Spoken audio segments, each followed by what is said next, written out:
Well, welcome, Amy. I'm so glad to have you here with us today to dive into a deep dive on ancestors.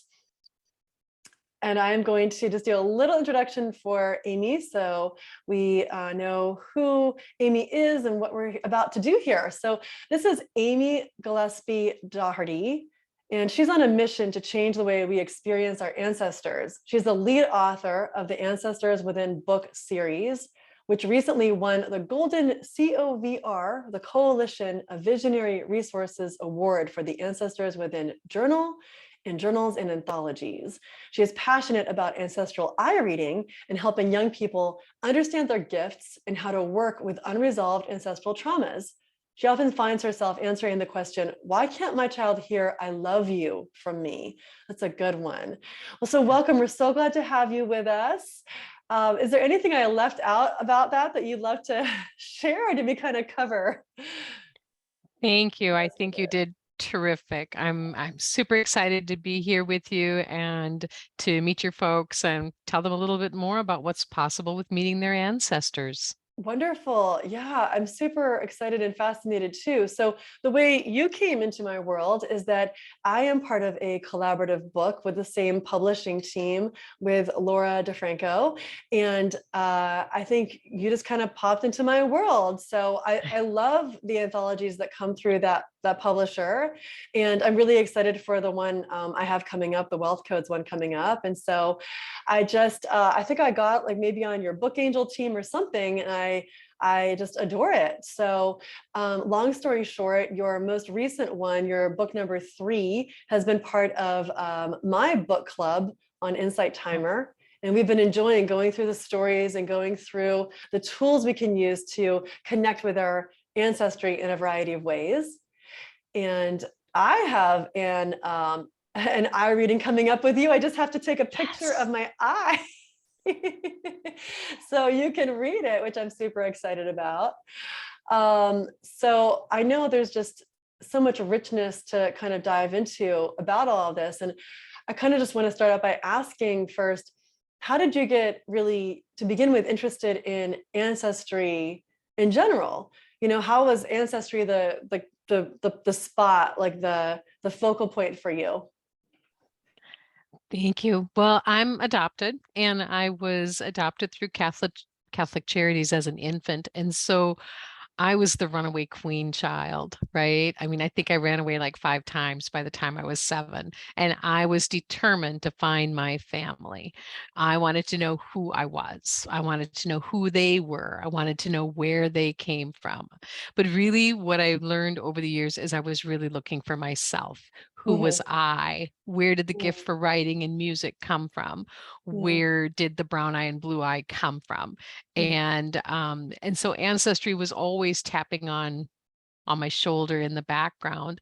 But it was after I got into ancestral eye reading that the world just sort of flipped over and said, how about this other view, the upside down view, and how much more can be known than what we realize, even if we are adopted or otherwise cut off from our family information for any reason. That's a really interesting thing just to kind of start with, just with your adoption story and how you recognize that it wasn't necessarily, of course, you wanted to find your birth family, and yet the strong pull was to know yourself.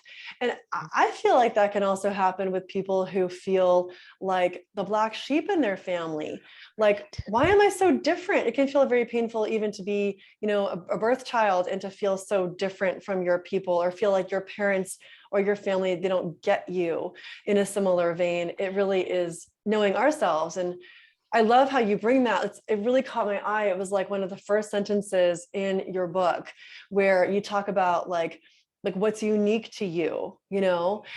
And so we can look at the traumas that happen, that come through our ancestry. But I was really looking at that sort of celebration of like, oh yeah, you know, these things that I feel like are quirky or different or not like my parents are actually totally ancestral. Right. Right?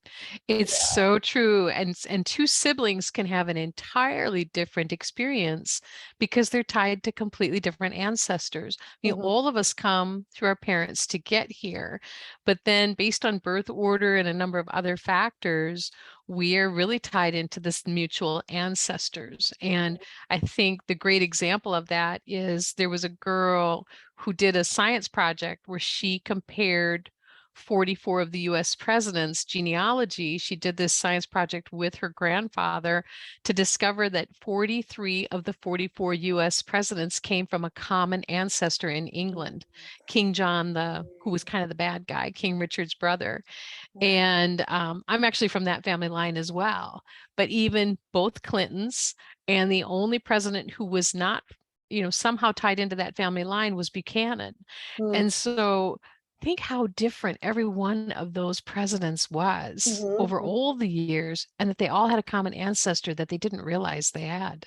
Right, and yet that strong theme of leadership, that strong theme of leading a country comes up in all of them, which is fascinating. And I'd be curious about those who haven't even made it to president, who probably could be in Congress or in government in some way, who might also be ancestrally linked that way too. And I thought, I'm kind of a rabbit hole girl, right down there. I was like, what about the loser? Right? At Yeah. the end of in each presidential Mhm. candidacy and competition, there's usually one really strong winner and one really strong loser. There's the Republican and the Democratic Party. And Right. so I thought, what if every one of those who didn't make it had a common ancestor?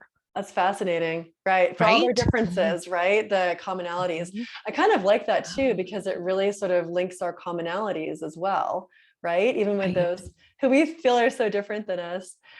So Yeah. we've got some of our beautiful friends here. This is recorded live within our Activate membership, and we have Denise here and Heather is here already. So as we go, if you've got, of course, questions for Amy, particular to questions within your own ancestry or that might, have some ancestral lens to help answer, we're love to hear from you. And I'm curious now, Amy, how you got into ancestral eye reading. If you can perhaps like explain a little bit more what that even is. And Jasmine's Right. here too. Hi, Jasmine. Yeah, what is ancestral eye reading and why would someone want to do this? Like I'm doing. I'm super excited. Well, we'll let you say later why you're going to do it. But the thing is, I came back from Mozambique, Africa, where I had been doing survival skills training for many years. And when I got back to the US, I wanted to continue working with teens and kids. And I thought, well, what is it that is a threat to American kids? And it was self-destructive behaviors and suicide patterns. And so I was taking this class with a gentleman on conscious language, how we kind of speak our truth, like, I never win, right? People who will Mhm. say those things and it's sort of self-prophesying through. Well, he was doing something called bio-optic holography, looking at the layers of the eyes for belief systems. And in a very, very short description, he kind of had tied iridology with Louise Hay. So now the heart became love, lungs became fear, kidneys became partnership, forgiveness issues, resentment in the gallbladder, those kinds of things. So he just kind of married them all together. And I just felt like we were still kind of looking for what's wrong with people. So I went to the next person who had another method, and the next, and the next, and the next. And so I trained and picked up all this great foundation of information. But all the way through, I was like, wait a minute, how can a person have a marking in sibling rivalry with sisters when they're the oldest child? They don't have any sisters yet. So, what are we really seeing in there? Well, when I got to about the fifth gentleman, he was working with grandparents and great grandparents and birth order. And I was like, that's it. It's the epigenetic map. That's what we've been seeing all this time is our ancestors' challenge with sibling rivalry with sisters or a female competitive environment. So Mm, when mhm. you go to the salon and you see those girls fighting over who's got the mousse or who's using the wash bay, that's a female competitive environment. Or Interesting. or a creative competition, vying for a part in a play or theater or dance or ice skating, right? Mhm. Those kinds of things. And so that was, when I got my first eye reading, the biooptic holography reading, I was like, that is just the coolest thing. I was all the way down that rabbit hole. And as I started going into ancestral interpretations, then with doing the photograph of the eyes and reading, then I discovered that ancestral images even show up in our eyes. We'll see them in period clothing, in whatever they were doing at the time. There's so much information in there. Wait, what do you And mean? Wait, hold on. What do you mean, like the ancestral? Can you describe that a little bit more? Because what I picture in my head, I'm not sure that's what you're saying. well, that's what I'm saying. I'm Okay. saying you will see a What? baby. Yeah, you'll see a baby. You'll see a man in noble clothing, the In the vest and the eye. tunic. Now, is Yeah, this like an intuitive read? Like, for instance, when I do a chakra scan, I will see certain images in through the chakra and in the energy of the chakra. So, but to me, it's in my mind's eye. I see that. So, are you like kind of sort of literally seeing that? literally seeing Oh, that. okay. This is blowing my mind. I feel like I've never heard of this before. And you're getting one. I And know you're I getting am. one. Yeah. I I'm in excited. fact, I just had a woman send in her photographs day before yesterday from somewhere in the world. Yeah. And oh my gosh, she had 200 images we could see in her eyes. They were just everywhere. So if you go to the Irogenics website, there's Mhm. on the front cover, there's an eye that has tons of images in it. It's a great warm up.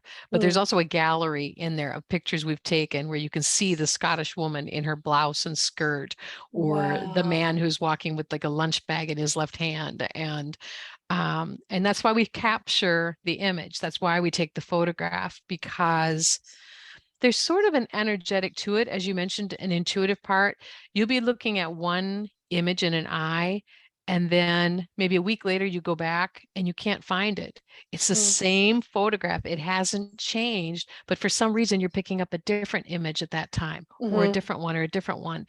And Mm. it is, there's 7 layers to the eyes. So there's layers to these images. And Mhm. that's what sometimes makes them complicated to see, because you might be looking at 3 or 4 at one time, like a Mm. hologram deck. Mhm. And but it's pretty fascinating. You never know who's Right. going to show up. Well, and the way I think of it too is when it comes to, energy and frequency and even our chakras, is that it's constantly in flux. And so we talk about, like, you talk about epigenetics, certain markers that are going to genetics that it will express themselves. It might be like that sort of expression today is different because of my circumstances going on and what might be sort of lit up for me because I'm doing podcast interviews today versus a day where I'm just chilling by the pool, or, a different expression might be coming through. Like, just like my chakras are going to be balancing in a different way one day to the next. Absolutely. Yeah. Absolutely. So, and that's quite true. So I'll tell people it's very much like taking a garden hose and making a rainbow. The rainbow is real, sometimes a double rainbow, sometimes single, sometimes more bright, more dim, and Mm-hmm. and you see those images. But the markings in the eyes don't change. Mm-hmm. Once almost all of them are there at birth. So that's where I start the reading from. And then I look at what's changed between age 2 and age 22. But Mm. then the images that show up in the moisture of the eyes, just like that rainbow, curved, moisture, light, and you have reflective qualities. Those reflective images can be different each time you take the photos. So it's Mm-hmm. pretty fascinating. That's So incredible. I really, I can't wait. So what I'm curious about is, like, in my line of work, it's interesting because I feel like we're doing similar things, of course, like in our own expressions, right? And once we have the information, I feel like what you're seeing isn't necessarily just okay, this trauma. It's also just the understanding. Like, if you have a marker for female conflict, you're just aware of it, right?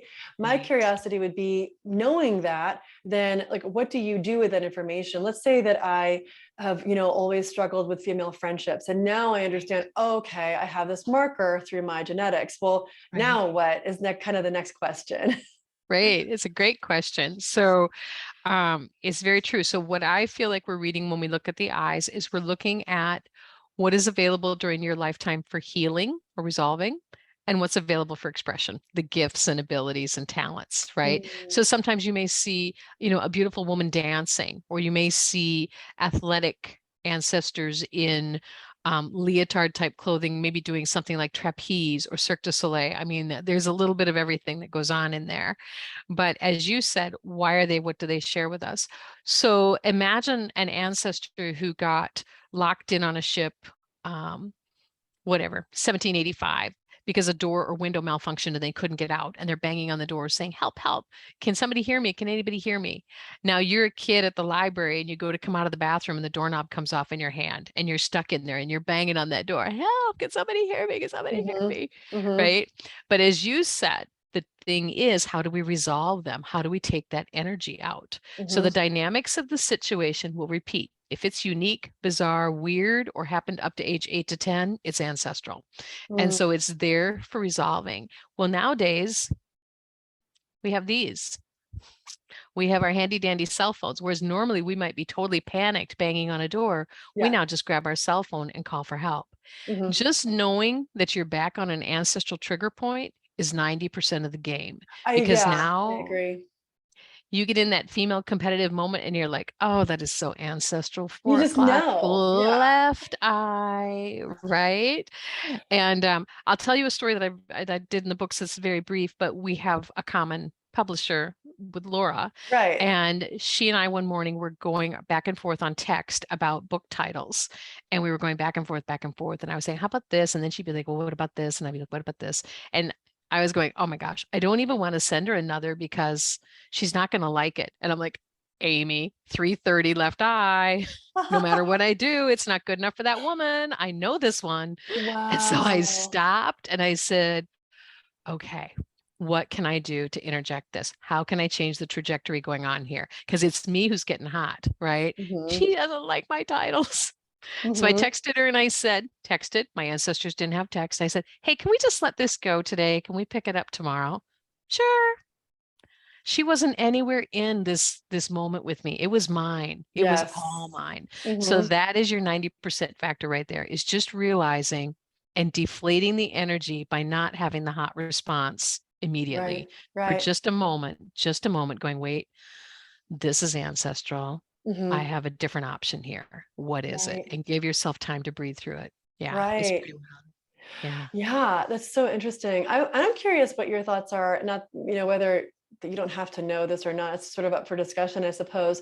But I feel like sometimes like we see things through like a past life regression or through an intuitive reading that it shows itself, and maybe it doesn't even matter. It shows itself as a past life situation. And I feel like those are also really helpful, just like you're saying, because now that we know, it's like, oh, okay, I get it. I'm curious if there's some overlap and it might actually be, is it being read as past life when it could actually have been an ancestor, or does it even matter? Right? Yeah. Yeah. I love that question. And I'm with you. I feel a little bit like there's an overlap because in 400 years, we have 4,000 ancestors. We don't know who we come from. So and every one of us had people on this planet when those pyramids went up. Right. You know what I mean? Right. They were Everybody somewhere. did. Everybody, wherever you were, there was. Yeah, we were on this planet, right? I mean, Right. if it was during Jesus' time, our ancestors were here. Were they one of the disciples? We don't know. But I'm with you. Irrigenics is the ongoing study of the epigenetic patterns as they show up in the eyes. And I think this study will go on for many, many years to continue building the database. I do think there are times I've had people swear this is a past life. This is definitely a past life. I did a regression. I'm good with that. I am far from the one to say, no, you're not seeing Oh that in the eyes. yeah. Because Yeah. there's all kinds of things that show up in the Right. eyes. And it's for me, plug it into the DVD decoder and it plays. Right. Right. So yeah, Yeah. I think there's many layers of many things still to be uncovered as this study goes out further in the world. Absolutely.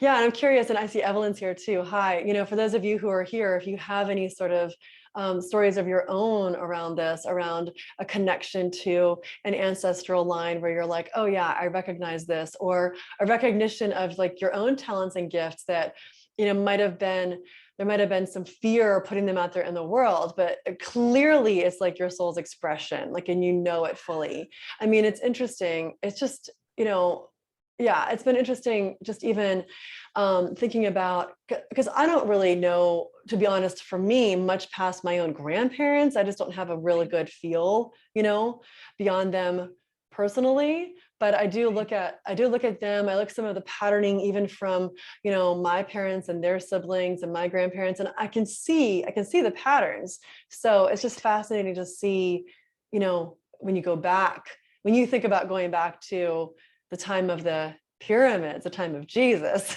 Right. It's Yeah. interesting. Yeah. So with that, so you have these amazing books. You've got like 4 books now with about 25 authors each, with the ancestors within. So that's like 100 authors with their own unique stories of how they have come into, I guess, like a deeper understanding within their own ancestry, and then a beautiful tool that they offer to help us connect with our own ancestry. And I've used some of these tools with my book club, which has really been wonderful. So I'm curious, where you get these authors and these beautiful artists. I know that the art that goes on the covers is very thoughtful and thought out and deliberate. So I'm just curious, like, where do these people come from to write their beautiful chapters with you? Well, that's been very ancestral. So within the Of course.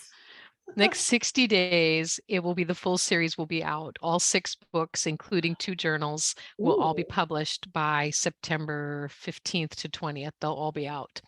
And as you said, 6 amazing artists from around the world, 2 from Australia, 1 from Ireland, Mm. the others from here in the States, and all in its 74 authors and 101 chapters. And that will all be inside of 600 days. Now Amazing. that's what can happen when you work with your ancestors. Yeah. Yeah. So in the beginning, I think 15 of the original authors were people whose eyes I had read, who were all about ancestral stuff because I'd done their eye readings. But Mhm. the people have shown up. I mean, I had COVID in January, and I swear there's at least 10 authors that I still am not sure exactly how they got into my books or how they got my phone number to text me and say, Amy, I want to be in there. But I just turned it over to my ancestors and said, you got to run with this. I'm not, I'm a little off grid for a week. You need to get me Mhm. some authors in here. Mhm. Mhm. Um, but they've all shown up, and we've had authors leave in the middle of a project and Mhm. replacements come in. So there's such a divine coordination going on with Mhm. that. Mhm. And most of our artwork, I have gone to Oracle and activation decks because I love the fact that there's already a story behind the art. There's Mhm. already a meditation of some sort that has happened behind the art, and it ties into the themes of each of the books. And Mhm. so we've just really been blessed, and they're all going to get this great big platform November 7th to 11th when we have the Ancestral Summit, where all of our authors have podcasts and information and freebies and opt-ins, Mhm. and yeah, it's going to, as you said, it's those tools. Every one of them provided a unique tool Mhm. for you to create an interactive experience with your ancestors. And Mhm. even the journals guide you to do it as a family activity for Mhm. everybody to sit down on Tuesday and read about this week's dream journaling activity. And all the members of the family go off during the week having their own experiences and come back the next Tuesday and share their most vibrant experience of the week. I mean, what a great new way to engage our families. I love that. Oh, I love anything like that, right? Just to, yeah, engage in a new or different way than just like, how was your day?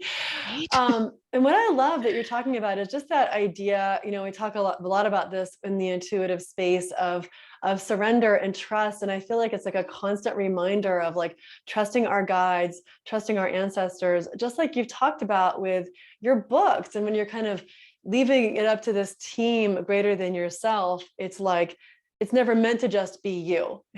And so it's Right. almost like we can filter or kind of slow ourselves down when we think it's just us, and we kind of like give it up to the group. Right. and Right. and yeah, it kind of gives them permission energetically to go out there and help bring in the team to round out your book series. Yeah, it's very much been that way. The whole series actually was birthed on January 6th of 2021 in my morning Mm, meditation. And I just decided that day I was going to draw it instead of writing it. I normally do channeled writing. And I mm. decided I was going to draw that day. Now, you may recognize the date as the date that the White House had all its trouble. Yes, I do. And I'm only, I don't know, maybe an hour and a half from the Capitol. And by noon, I was under contract for the first book. By Friday, I had 20 authors lined up. And by the next Wednesday, we were under contract for all 4 books with Brave Healer Productions. I mean, it just took on a life of its own, and nobody was more surprised than me. Interesting, right? Just in that meditation and just sort of in that sort of channeled space, it just opened it to co-create. Right, That's right. wonderful. Super exciting. I'm super excited for November too. I'll make sure that we have all that information kind of in our show notes also. Yeah, so with the Ancestors Within journal, I love the idea of that work. I mean, how does it work? Is it sort of just like questions as you go? Is it different questions, or is it kind of like a similar theme for each day or for each week? Mhm. So each week has a prompt, a blessing, an opening. It invites you to look at a question or a perspective, or to do even a step-by-step activity. So journal 1 covered books 1 and 2. The first book was about repeat patterns. The second book was about unique ways to discover and connect with your ancestors. Journal 3 will be out in the next 30 days. Excuse me, Journal 2 will be out in the next 30 days, and it covers books 3 and 4, Mm, gifts and talents, as well as unique ways to celebrate and honor your ancestors. yes. So the journals give you a prompt or a guide. They give you some room to write, to record. And the idea is, for the book to become, kind of like your grandma's baby book, right? Where Mm-hmm. all the exercises and experiences are written in here, and then you pass it down to your grandchildren. So Mm-hmm. imagine, the kids getting, here's grandma's book of her reaching out to her ancestors, which are our ancestors, Mm-hmm. in Mm-hmm. this kind of treasure chest. Mm-hmm. And so for example, one of our authors went out and gathered soil from each of their ancestors' locations and brought the dirt home and planted an ancestral tree in it. Mm-hmm. And so there may be something where everybody has a part in planting this tree, and they Mm-hmm. can journal if they smelled something, if they found something in the ground, if they had Mm-hmm. a special dream that night, so the kids can be just as involved in a simple Mm-hmm. way. You know what I Mm-hmm. mean? We tried to Yeah. keep things light. Yeah, of Light. course. And just imagine if you had that, for, I mean, even 100 years, 200 years of ancestors back, if people start now with this, then moving forward, you have this sort of legacy of information. Like when I talk about kind of not knowing a lot, I mean, just imagine if I had these books, it Right. would just be a completely Yeah. different story. How cool. I love that. Yeah. So why do you feel like, why would someone pick up and really do any of this? Like, why do you feel like it's important for people to understand more about their ancestors? Like, how does it enrich our lives? Well, so my heart for this started with kids who have self-destructive and suicide patterns. Mhm, And mhm, so, for example, one of the patterns that shows up in the eyes is not being heard, not being listened mm, to. mhm, And let's face it, someone can be murderous. You never listen to me. And someone can be distraught. You never listen to me. And then the next person can be like, "Ah, they never listen to me anyway. I'm going to send them a text." Right. And so when we're kids, we're so emotional. We're so passionate. mhm. Those glands are so fired up. And so there's a couple aspects of that in ancestral eye reading. One is that repeat pattern. I have to imagine you had a couple moments in tears with competitive female environment in your young years, Oh, right? sure. Whether, Yeah, I mean, one absolutely. can, right? Oh, yeah, I mean, I was bullied. So definitely, Right. yeah, not gonna lie. And Yeah. and if you were bullied, your ancestors were bullied, Hmm. right? The Hmm. scenarios will repeat. And so when kids are thinking, it's me, I'm the reason, right? Hmm. It's Hmm. because what do people say? Well, you're the common denominator. You're the Oh, one whose right. Facebook keeps getting hacked. They You're do the say one that. who keeps overdrawing your bank account. And you Hmm. take on this blame game, and Hmm. it's really ancestral begging to be resolved. So there are Interesting. some really, when I work with kids, and they're like, my sister never listens to me. And I'll be like, Right. did you ask her? Right. Yeah, you see the look. Exactly. Right. Oh yeah. I didn't even think I Um, could just ask her. I'm 5. I didn't know. I'm 5, Right. right? I'm just Exactly. mad. That's it. I'm mad. I Mhm, don't. mhm. Well, how about next time you ask her if she can listen? Let's give you some Right. simple tools. Yes. Also, the kids who have the shaman texture, the rich velvety brown eyes, Mm, they're like an aspen forest. Whatever mm, tribe they have created, their good friends, their family, their whoever, they're very much tied like beneath the soil. And so they mm. literally physically pick up other people's thoughts as if they were their own. Oh. And so oftentimes when I've been working with kids who have like suicide patterns, if you stop and say, "Is that yours?" They Mm. look at you like you got two heads. What do you mean? Is that Yes. your thought? Uh-huh. Just ask yourself, is that my thought? Yeah. And they'll be like, no, it's not. I don't even know why I'm saying that, but no, I don't Right. think it is. Yeah. Kids have ended their lives Mm, over thinking mhm, it was their depression, their thought. mhm, And mhm, so it's really important for kids to be able to identify what's mine and what's mhm, not mine. mhm, And then the last is the in utero experience shows up in the eyes, mom and dad's experience of the pregnancy with you. mm, And this doesn't mean anybody did anything wrong. Let's be really clear about that. These are mhm, just the thoughts and situations going on at the time. So, like, imagine these people who were pregnant during COVID, afraid of mhm. going to the clinic, afraid of going in the hospital, afraid of Oh getting yeah. COVID, Mhm, afraid of the baby getting COVID, afraid of getting mhm. a vaccine because So I got much a baby and fear. I'm pregnant. And Yeah. so, those kids are going to have some very unusual track marks in their eyes Mm, when they're mhm. born. Yeah. So, what happens is, for example, I see in military kids very, very often where from the time of conception, there's a fear. This is Mm, often where the conception happened right before active duty or on a mm, military furlough. And it's like, oh my gosh, we can't be pregnant. mm, Not right mhm. now. Right.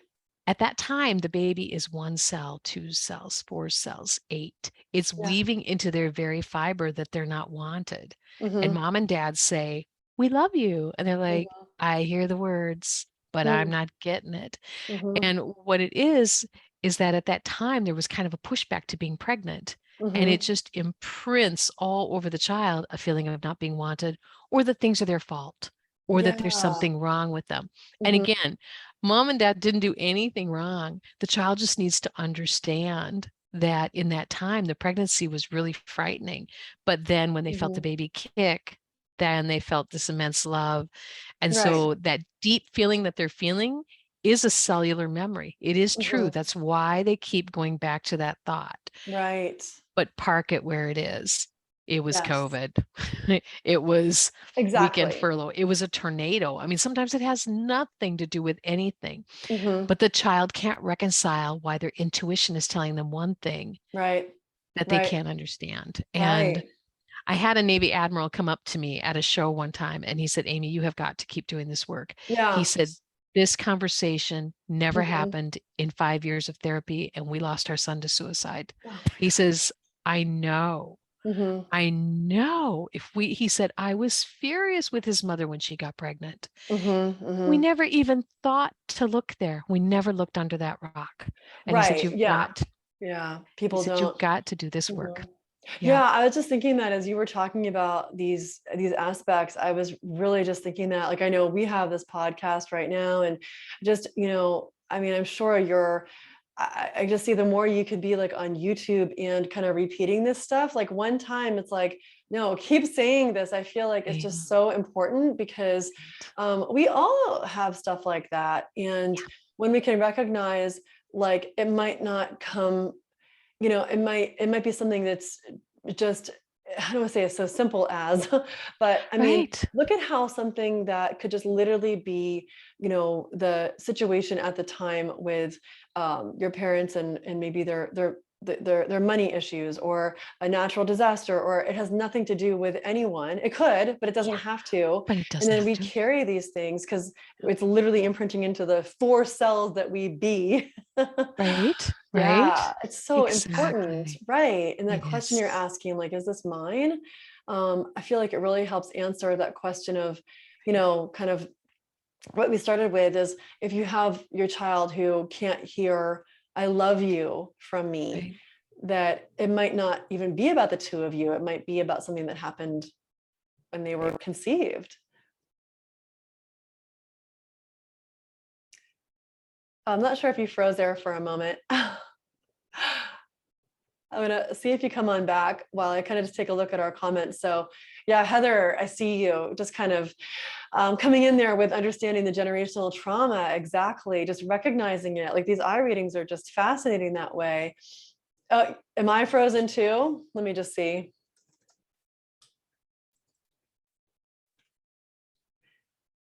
Oh, I think I must be too. What happened? Everything went away. Um, well, I can hear myself. I can't hear Amy. I'm not frozen. Okay, I'm just talking to myself. All right. Well, we're just about to wrap up here anyway. So I'm sorry that we lost Amy. I'm just curious, for you who are here, I'm so glad you're here. Denise and Jasmine and Heather. Is there, any kind of questions you have? We can also continue the conversation after this with Amy, just to kind of have her pop into our group, or any kind of thoughts on this, or any aha moments from what you've heard. Like, I know for me, there really is this aha moment. I even look at, things I've come to understand through past life regression, but I wonder if some of it, I'm really excited about this ancestral eye reading. It's very reasonable. We'll have a link for how to follow Amy and to receive an ancestral eye reading as well, if you're interested. Yeah, I love this topic. Thank you. I'm glad you're into it too. I've really been enjoying reading her third book, The Ancestors Within. There's like 3 of them right now. There's a 4th one coming out, plus the journals. But it's just been a different sort of journey, just understanding, the people from which I've come and, my unique quirks. I'm like, you know what? Like, this is not, I don't feel alone with them. I definitely feel like they have to come through my lineage, right? Like I'm given them, and for however different I might feel, I know that they're they're part of something greater. They come from these people before me too. Yeah, Jasmine, we'll put the links all in here so you can hook up for your eye reading as well. Yeah, it'd be great is for anyone who decides if you want to do it, if we can kind of like, we'll come back and do a session, kind of compare notes a little bit. I'll be really interested. She's not going to do a reading for me live right now. So the way it works, so I mean, I know pricing can change. Right now it's $60, I believe. I could be wrong, but I think that's what it is, which is really so reasonable. And I have to take a picture of my eye. And the reason I haven't done it yet is I have to go in the backseat of my car, and it's not that hard. It's just doing it. So I have the lighting, like good lighting for it. And then I'm going to send these pictures to her, and then she's going to do the reading. So she's just going to get my eyes, and then she's going to do the reading from that. So it seems pretty simple. And Heather, you're saying you believe they do, and then rest in the subconscious for sure, ever since your hypnosis. Yes. So yeah. And I think just with, even in the sense of like that acknowledgement of where a trauma could have formed from, even with that hypnosis, it's like this energetic shift. I've seen it for you. In fact, I'm recommending Rachel to someone else too, and Madeline to someone else. So I'm happy to hear that. All right, well, I think we're going to wrap up for now. Thank you so much for being here. Yeah, we'll get all the links for Amy after this. And if you want to continue the conversation, if you have more questions that pop up after the fact, well, what about this? Or I didn't think about that. Feel free to pop them in, and we can continue the discussion. So thanks for being here. Yeah, of course, of course. You are very welcome. Yeah, so we've got, in the lineup, we're getting into August. Let me double check on the dates. I know we've got our Tuesday session coming up. It's already August. I can't believe it. We've got 8/8 Lionsgate coming up. So I know we've got some fun things coming through. And I'll see you soon. Thanks for being here. Bye-bye. I'm super glad you were here. Evelyn, I'm glad you got to pop in too. Very cool.